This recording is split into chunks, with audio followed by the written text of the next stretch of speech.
You have a dashboard with sales by month, and you want to see the previous years so you can see how it kind of compares.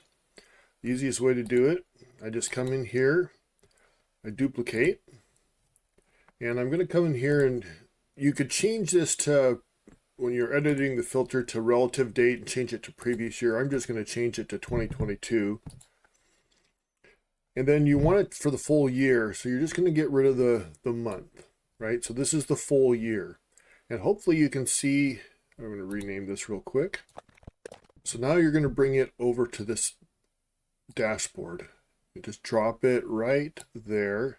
Going to do some resizing. It looks a little bit odd, so we'll hide that. You're probably going to want to add some titles that say 2023 year.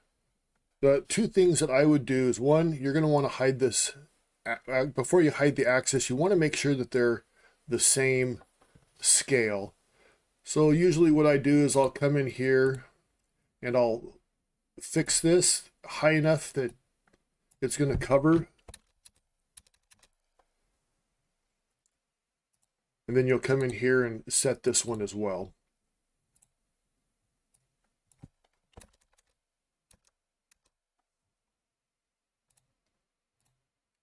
So when you have both axes are the same, then you can go ahead and hide this one.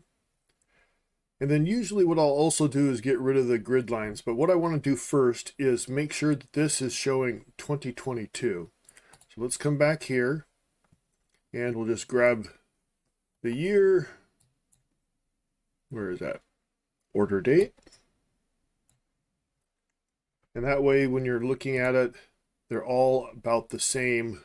They're lined up on the bottom. Actually, you could leave the grid lines if you wanted. You can see that they're, maybe you can't see, but they're pretty close.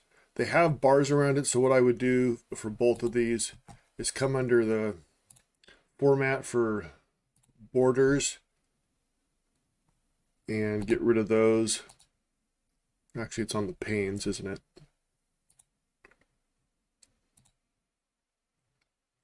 Get rid of that. Get rid of this.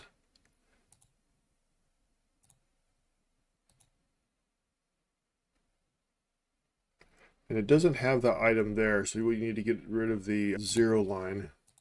So that's, should be that one there. And that's the ruler tick is that. And then the rows, get rid of that. So then we'll just do the same thing over here, get rid of the rows.